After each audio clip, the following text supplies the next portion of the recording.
puti, parang nahimatay ako na natulog ako na napakahaba.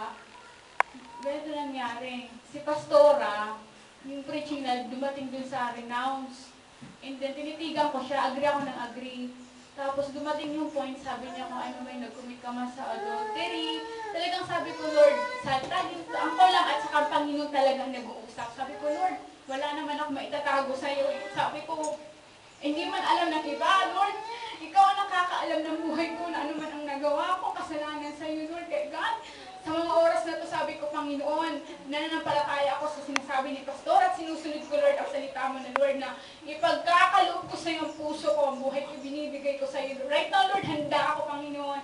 And then, sa time na yun, tinitigan ko si Pastora, tapos parang nahimatay ako, natulog talaga, antok ako hanggang sa, yun, hindi ko na namalayan, parang nakita ko yung katawan ko, nahiwalay ako sa katawan ko, nakita ko pa na nasa upuan ako na umalis yung ano ko, hindi ko ma-explain bakit, nakikita ko yung katawan ko, and then, pagmulat ko, pagtayo ko, nakaitim ako damit, ay napakaitim ko, tapos pagtingala ako, napakataas na bundok at kulay itim. At sa paligid ko, napakaitim ng mga kasama ko, napakasakit ng dito kasi may umahawak sa akin. Sabi sa akin, sige, pag umapa ka dyan, merong mga basag na bote, maano raw ako, masusugatan. Sabi, hindi ka makakapunta na sa tuktok ng burol na yan. Sabi ko, paano ako nito makakalis? Hanggang sa hindi talaga ako makakilos kasi may hinahawakan nila ako. Tsaka hindi ko makita ng sarili ko kasi kulay itim na ako. Itim na rin ako, ba't makasama ko? Hanggang sa pagtingala ko ulit, merong kamay na, yung damit niya hanggang dito, kulay puti, tapos napakalaki. Sabi niya, humawak sa akin, kumapit ka.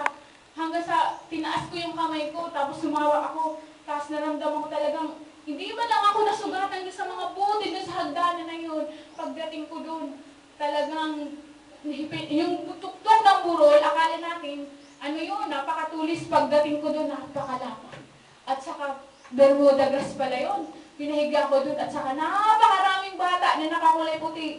Giniling-giling ako doon nila. Kumbaga sa tinapay, minasa-masa nila ako doon. Hanggang sa sabi sa akin, sabi pumunta sa ulo ko, sabi ako si Jesus, si Jesus. Hanggang sa talagang hindi ako makahinga. Parang may pumipigil talaga sa loob ng katawan ko, sabi si Jesus. Nung sumigaw ako, Jesus, sabi niya, anak, mahal na mahal kita. Sabi ko, kumain ka muna dahil pagod na pagod ka. Ang pinakain sa akin, ang tinapay na bilog na may guwit sa kita, kulay puti. Nang kinain ko yun, napakasarap, Panginoon, sa piling mo, Lord. Talagang naranasan mo. Talagang dinala ko sa Panginoon sa presensya na. Talagang napakabuti na kayo sa amin ng God. Huli na, hanggang ngayon, hindi ako makatulog. Pag nag-iisa ako, natutulala ako, Lord, totoo ba yun? Nakita ba kita, nakasama na ba kita? Sabi ng Lord, anak, hindi pa huli ang lahat. Sinabi ko sa'yo, di ba, sa kamay ko, hindi maagaw na kaaway kahit kailan. Sa pagtalikod mo sa akin, anak, kasama mo pa rin ako.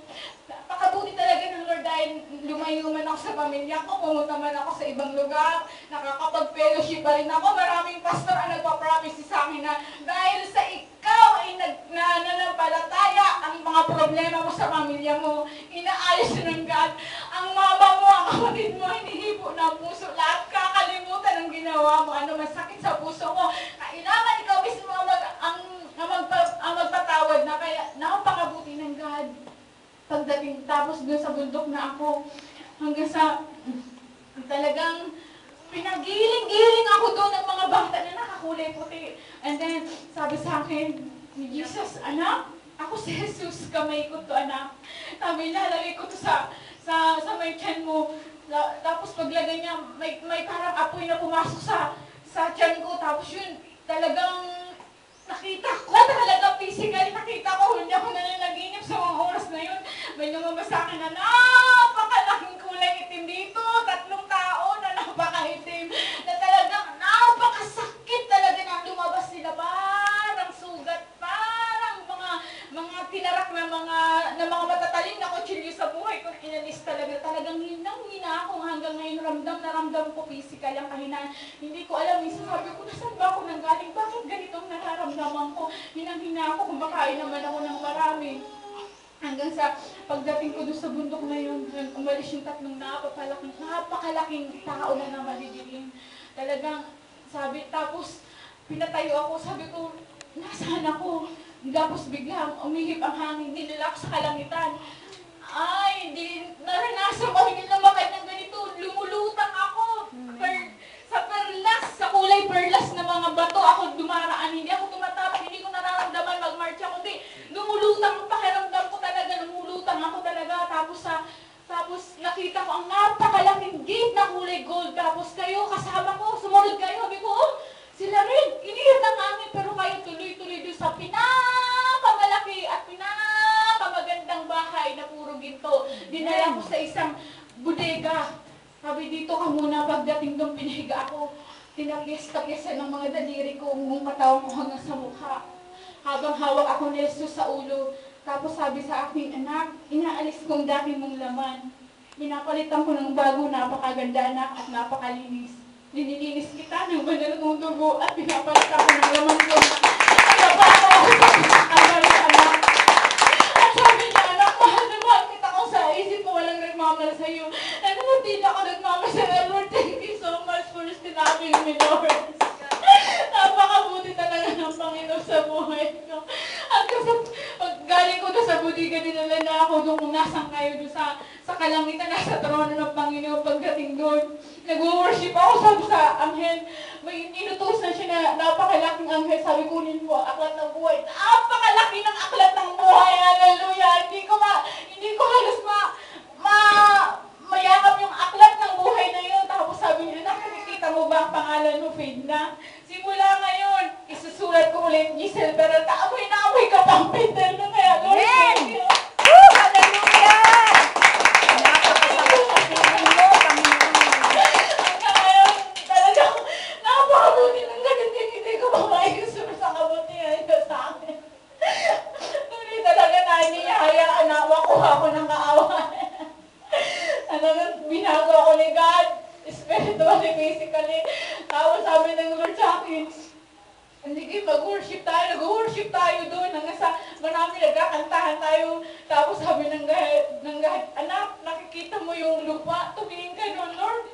Ikaw yun, di ba, nagtatamulin ka? God, ako nga yun, ako yun, Lord. Di ba sumadalo ko yun, Lord? Ako yun, di ba nag-pray ka? Di ba prayerful ka sa akin? Pero sabi ng God, ano man ang nawala sa anointing ko, ibabalik ko yung try ko na anointing. Sabi ng God, sige, tumalong ka anak, pupunuin kita ng kagalakan. Tapos pinahiga niya ulit ako, maraming beses ako pinahiga ng God. Dinukot niya yung puso ko, pinakita sa akin, napakaitim, hindi dugo, itim ang puso ko. Sabi niya, anak, galing sa kapangyarihan ko at pag-ibig ko sa'yo, galing mismo sa kamay ng God. Lumikha siya ng pusong puting-put at malinis, loob at labas. Dinagay sa puso ko, no, anak? Puno ka ngayon ng kagalakan, ng kapayapaan, ng kasiyahan na nagbigay. Kaya ano sabihin mo, Galatians 5:22, yes, Lord. Talagang kaya napakabuti mo, Panginoon.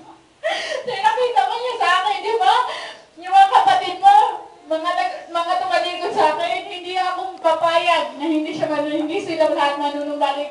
Sa kaliwa ko naman, yung mga tsahin mo na nakakilala na sa akin, ibabalik ko yan sa bahay nyo doon sa lupa. Yes! Lord, thank you, God. Thank you so much talaga, Panginoon, Lord, na hindi nasasayang mga prayers namin. Tapos sabi ng God, sige, si Pastor nandun, lahat kayo nandun, nag-worship kayo, pero hindi ko kilala ang mga pangalan nyo, mga mukha lang, kasama ko kayo sa langit. Si Pastor na yun, sabi niya, bawat sasabihin ni Pastora at ni Pastor galing sa akin yung anak, maniwala, kasabihan ko sila, kaya sabi ko, maniwala kayo dyan, sabi ni Pastor ko sa preaching, ang prodigal son, sabi ko, ako yun na si Jesus, Lord, ano nung balik na ako. Pinatawad na niyo, Lord, ang kamalian ko, ang kasalanan ko, nagsuwala ako sa kanyang mga kautosan kaya, Lord, salamat, Panginoon, salamat, nagpapasalamat ako sa God. Tapos pagkatapos, pagod ako, hinihingan ako, ang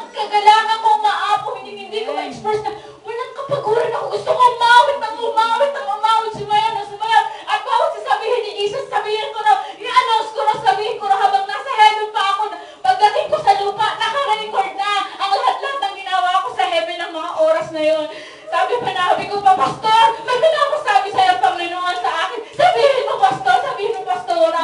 Tapos, natulog na naman ako nung, si Pastor nakita ko na, at saka yung Pastora na isa-isa, nag-anoint sa mga kasama ko sa langit. Kayo nga, hindi ko kayo nakilala.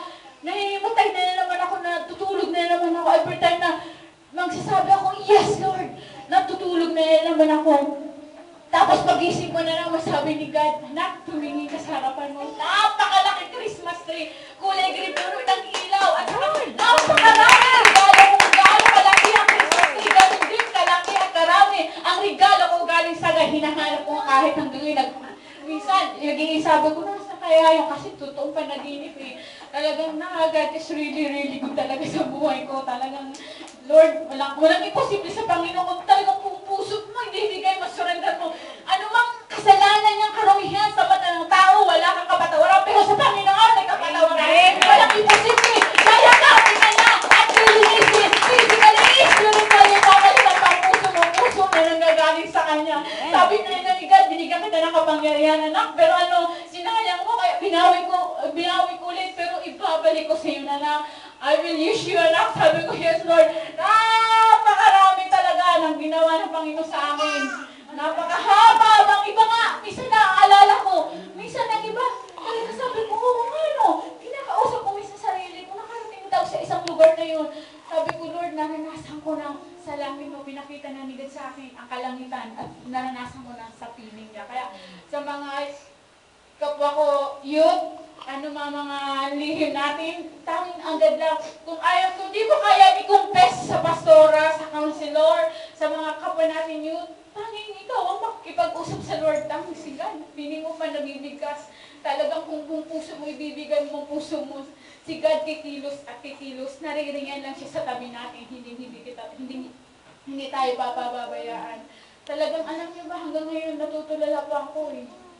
Hindi ako makapaniwala sa nangyari. Parang panaginip na naman. Nakita ko yung physical ko eh. Gusto ko, umalis yung ko. Yung ako umalis, pero ba't natutulog ako?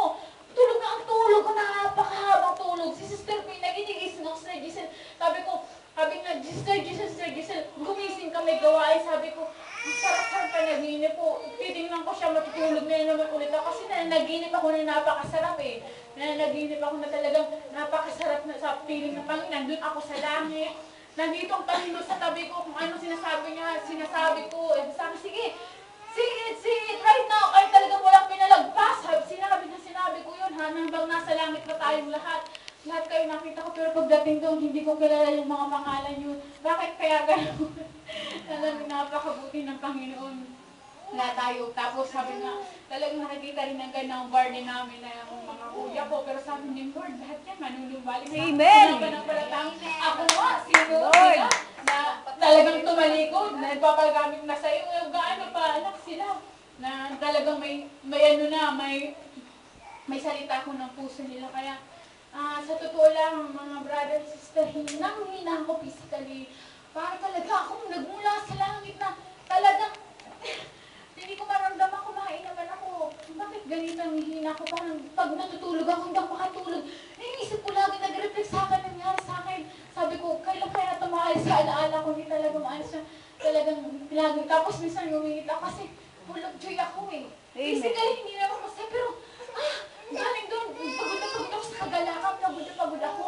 Tapos talagang nakita ko ang kaliwanagan ng Panginoon sa buhay ko, nararanasan ko na ngayon, nararamdaman ko na, alam ko na may gagawin at may papagagawa sa akin ng Panginoon. Amen! Sa aking mga fellow Christian na youth, I'm encouraging everyone na patuloy dahil sa Panginoon, ano man yan, problema man yan, family problema yan, love life man yan. Si God ang magiging solusyon ng lahat na yan at walang imposible sa Kanya. Kung tayo tinawag, huwag natin sayangin. Kasi sabi ni God, si God daw, pero may nagbibigay ng blessing, ng anointing. Kapag di mo ginagamit pala, binabawi ni God, binawi sa akin marami. Kaya, sabi ko nga ba talaga, dati pinakita sa akin niya sa lupa, yung kanak ko, prayerful ka. Yung kaanak, nagtatambuhin ka. Anak, nandun ka, nagsasayaw ka, diba? Kaya, talagang Lord, alam ko, triple pa ni Bibi, babalik sa akin ng God. Kaya, To God be the glory talaga sa buhay ko, sa buhay natin. Kaya ngayon kayo na nasa Panginoon, nakilala, wag na kayong bibitaw sa Panginoon dahil napakasarap sa protection. Amen. Galing kayo sa kanyang kalangitan. Lord, makakapagpapalit. Papasalamat. Lord, mag-isip, Panginoon. Ayoko na, Lord, yung Panginoon, bumalik sa dati. Sabi ng din, anak, babalik ka, pero bagong Giselle ka. Giselle Peralta ka, pero bago ka, anak, sa lahat ng aspeto ng buhay mo. Pagpapalain ko pati ang pamilya mo sa ika-4 na henerasyon na lahi mo pagpapalain sa